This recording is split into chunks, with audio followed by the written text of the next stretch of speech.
प्यारे बच्चों, welcome to my channel Verma study 2020 बुकलाना।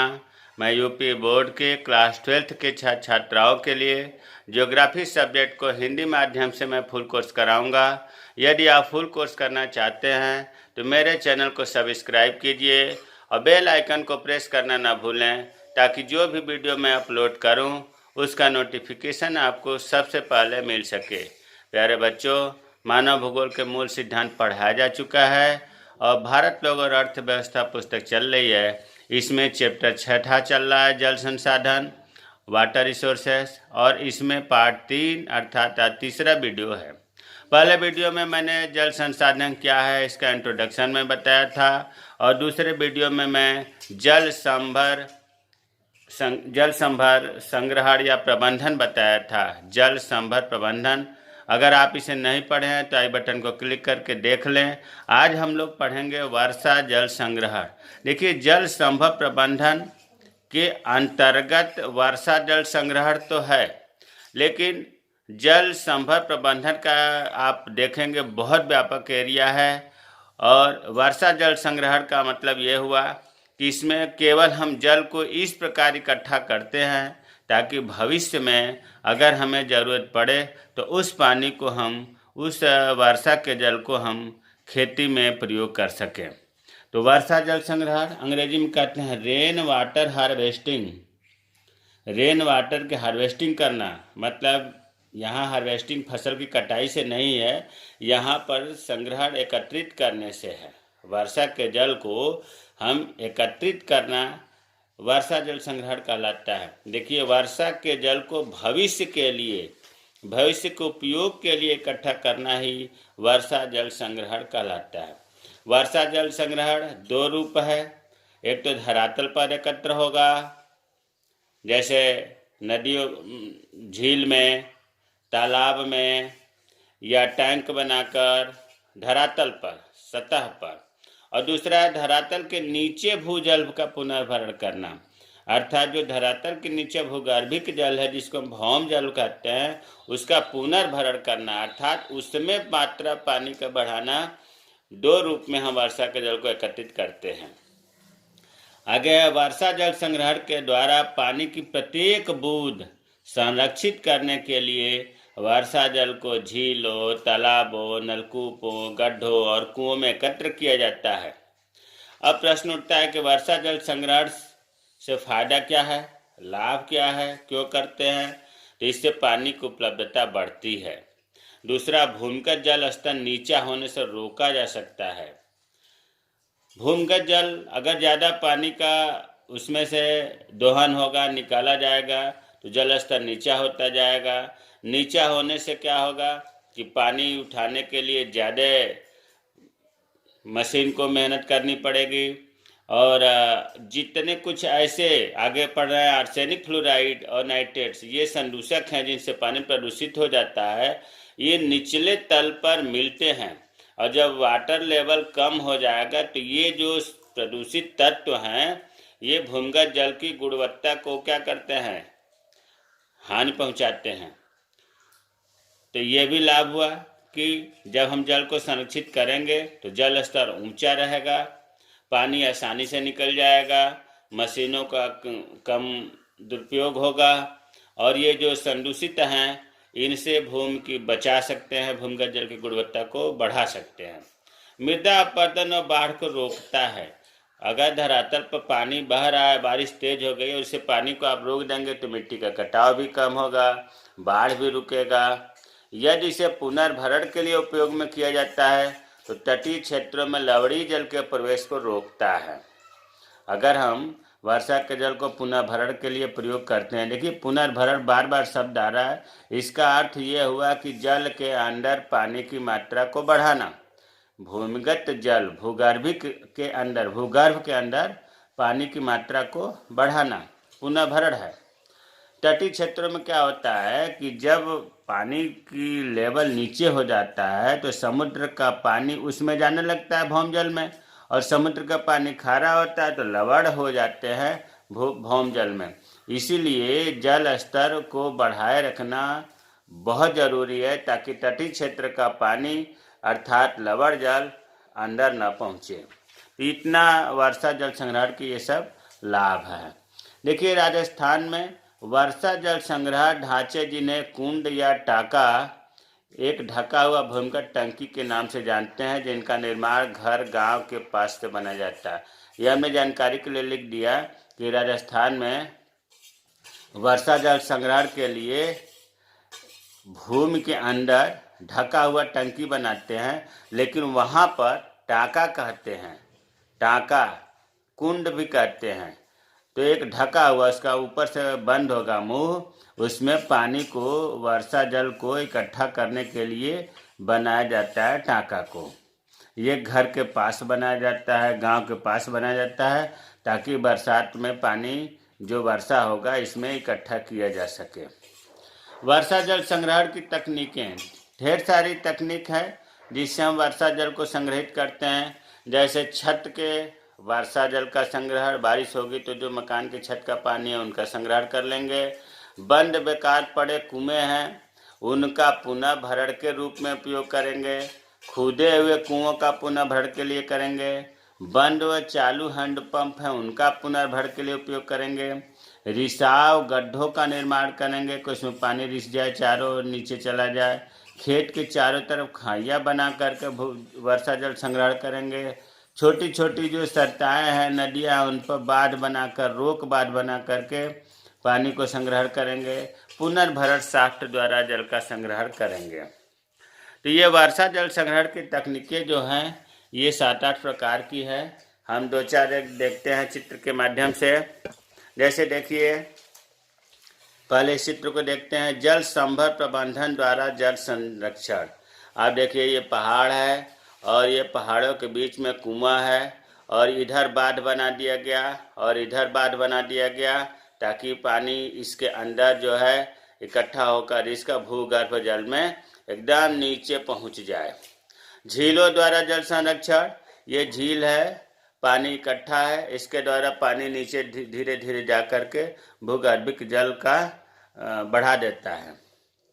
छत पर वर्षा हो रही है, वर्षा का पानी छत से इस पाइप के द्वारा यहाँ आया, ईंटों का एक बना दिया गया छनित होने के लिए, ताकि पानी छन जाए। फिर इससे पानी छन करके ये कुआं है, इस कुआं में पानी बरसात के चला जाता है और कुआं के माध्यम से धीरे धीरे भौम जल में ये पानी पहुंच जाता है और भौम जल का स्तर बढ़ जाता है।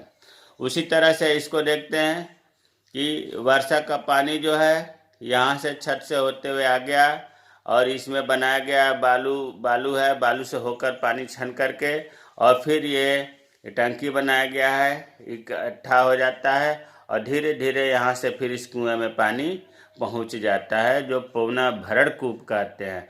तो इस प्रकार से आपने 4 चित्र देखा, इन सब के द्वारा ही हम भौम जल के स्तर को बढ़ाते हैं, वर्षा जल के संग्रहण को इकट्ठा भी करते हैं। वर्षा जल संग्रहण का उद्देश्य क्या है, लाभ क्या है?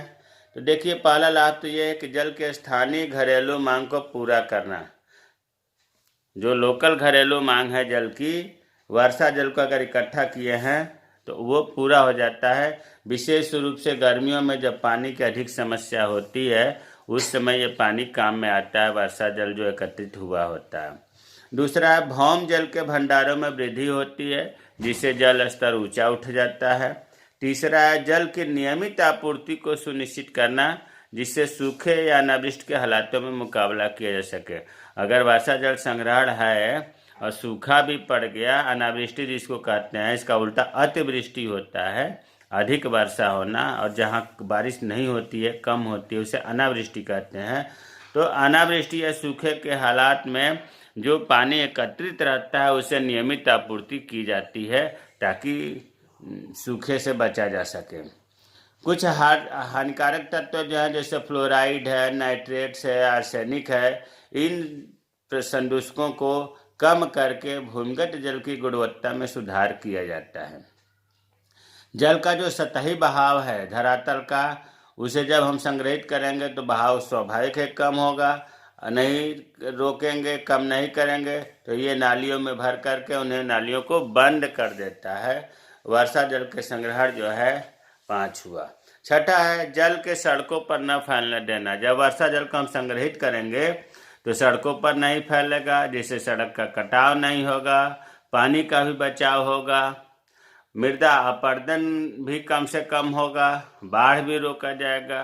तो जल संवर्धन के इतने ढेर सारे लाभ हैं। अब है राष्ट्रीय जल नीति 2002 की विशेषताएं। कभी कभी पूछ दिया जाता है कि राष्ट्रीय जल नीति या आगे जल क्रांति अभियान पढ़ेंगे, इनके बारे में लिखिए। तो राष्ट्रीय जल नीति 2002 की विशेषताएं क्या है? पहले तो ये देखिए कि भारत सरकार के द्वारा जल की उपलब्धता को बनाए रखने के लिए सितंबर 1987 में 87 की बात हो रही है, राष्ट्रीय जल नीति का निर्माण किया गया था। कब किया गया था? सितंबर 1987 में भारत सरकार के द्वारा राष्ट्रीय जल नीति का निर्माण किया गया, जिसे 2002 ईस्वी में संशोधित कर पुनः पेश किया गया। 2002 के बाद भी 2012 में भी कुछ संशोधित करके पेश किया गया, लेकिन 2002 का इसलिए बताया जा रहा है कि आपकी किताब में 2002 की ही विशेषता दिया हुआ है एनसीईआरटी की। तो अब 2002 की जो राष्ट्रीय जल नीति है उसकी विशेषता क्या है? पहली विशेषता तो यह है कि सिंचाई और बहुउद्देशीय परियोजनाएं में पीने का जल घटक में सम्मिलित करना चाहिए, जहां पेयजल के स्रोत का कोई भी विकल्प नहीं है। इसका मतलब ये है कि जो बहुउद्देशीय परियोजनाएं हैं, बहुउद्देशीय का मतलब इन परियोजनाओं से बहुत से उद्देश्यों की पूर्ति होती है, उसे हम बहुउद्देशीय परियोजनाएं कहते हैं। तो उसमें एक उद्देश्य यह भी होना चाहिए कि पीने का जल ही इन परियोजनाओं में हो, ताकि जहाँ पानी का अभाव है वहाँ पर इससे पेयजल का पूर्ति किया जा सके। दूसरा है पेयजल संबंधी सभी मानव जाति और प्राणियों को उपलब्ध कराना। राष्ट्रीय जल नीति 2002 का ये लक्ष्य रखा गया है, विशेषता है कि मानव जाति हो या कोई भी प्राणी हो, इसे पीने के पानी की कमी नहीं होने देना है। तीसरा है भौम जल के शोषण को, जो भूगर्भिक जल है उसके शोषण को सीमित रखना है, कम से कम शोषण करना है और नियमित करने के लिए हमेशा पानी मिलता रहे भूम जल से, इसका उपाय करना है। चौथा है सतह और भौम जल, सतह का मतलब धरातली जल, और भौम जल की गुणवत्ता के लिए नियमित जांच होनी चाहिए। इस प्रकार का कार्यक्रम तैयार किया जाए ताकि भौम जल और सतही जल की गुणवत्ता बनी रहे। पांचवा है राष्ट्रीय जल नीति 2002 की विशेषता कि जल के सभी विविध प्रयोगों में कार्यक्षमता सुधारनी चाहिए। जल को अन्य प्रयोग जो हो रहे हैं उनकी कार्यक्षमता सुधारनी चाहिए। मतलब जैसे इसका मतलब ये हो कि जैसे मान लीजिए कि हमने नहाया, नहाने के बाद जो पानी है उस पानी का हम बागवानी में उपयोग कर सकते हैं, उसकी कार्यक्षमता बढ़ गई। जो कम उत्पादन, जैसे मान लिया कि कम गुणवत्ता वाला जल है तो उसको अग्निशमन में बुझाने के लिए या उद्योगों में प्रयोग कर सकते हैं। तो इस प्रकार से जो प्रयोग हो रहा है उसकी कार्यक्षमता बढ़नी चाहिए। दुर्लभ संसाधन के रूप में जल के लिए जागरूक विकसित करनी चाहिए। यह दुर्लभ संसाधन है जल, लोगों को समझाना चाहिए, जागरूकता करना चाहिए कि पानी को व्यर्थ न गंवाएं, यह दुर्लभ संसाधन है। ये मुख्य राष्ट्रीय जल नीति 2002 की विशेषताएं हैं। अब है जल क्रांति अभियान। जल क्रांति अभियान 2015-16 में भारत सरकार के द्वारा चलाया गया था। इसका मुख्य उद्देश्य ये था कि प्रति व्यक्ति जल की उपलब्धता को सुनिश्चित करना है। जल क्रांति अभियान का मुख्य उद्देश्य देश में प्रति व्यक्ति जल की उपलब्धता को सुनिश्चित करना है। और ये सुनिश्चित कैसे होगा?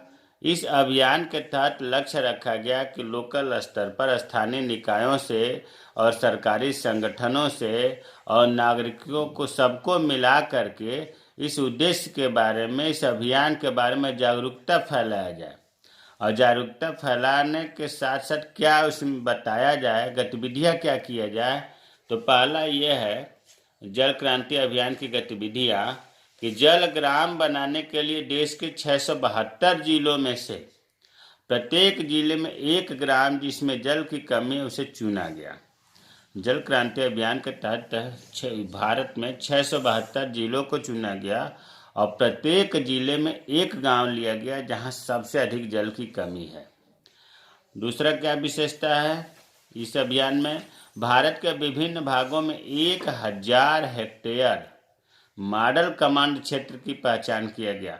मतलब इनको जो है 1000 हेक्टेयर पूरे भारत भर में चुना गया, जिसको मॉडल कमांड क्षेत्र नाम दिया गया। तीसरा है प्रदूषण को कम करने के लिए जल संरक्षण और कृत्रिम पुनर्भरण। जल संरक्षण और कृत्रिम पुनर्भरण, भूमिगत जल प्रदूषण को कम करना, देश के चयनित क्षेत्रों में आर्सेनिक युक्त कुओं का निर्माण पर ध्यान दिया गया। देश में ऐसे कुएं बनाए गए जो आर्सेनिक संख्या को कहते हैं, आर्सेनिक मुक्त कुओं का निर्माण, उस कुओं में आर्सेनिक नहीं रहेगा, ऐसे कुओं का निर्माण किया गया। भूमिगत जल के प्रदूषण को बचाने के उपाय किया गया। जल संरक्षण और कृत्रिम पुनर्भरण पर ध्यान दिया गया इस अभियान के तहत। चौथा है लोगों में जागरूकता फैलाने के लिए रेडियो के द्वारा, टीवी के द्वारा, प्रिंट मीडिया के द्वारा, पोस्टर प्रतिस्पर्धा के द्वारा, निबंध प्रतियोगिता के द्वारा जल क्रांति अभियान के बारे में जागरूकता बढ़ाया गया। तो इस तरह से आज जो हम लोगों ने पढ़ा राष्ट्रीय जल नीति 2002 की विशेषता, जल क्रांति अभियान जो 2015-16 में शुरू हुआ था, और वर्षा जल संग्रहण क्या है, वर्षा जल संग्रहण की तकनीकें, वर्षा जल संग्रहण के उद्देश्य। मुझे उम्मीद है कि वर्षा जल संग्रहण के बारे में अच्छी तरह से समझ में आ गया होगा। मेरे चैनल को सब्सक्राइब कीजिए। जय हिंद, जय भारत।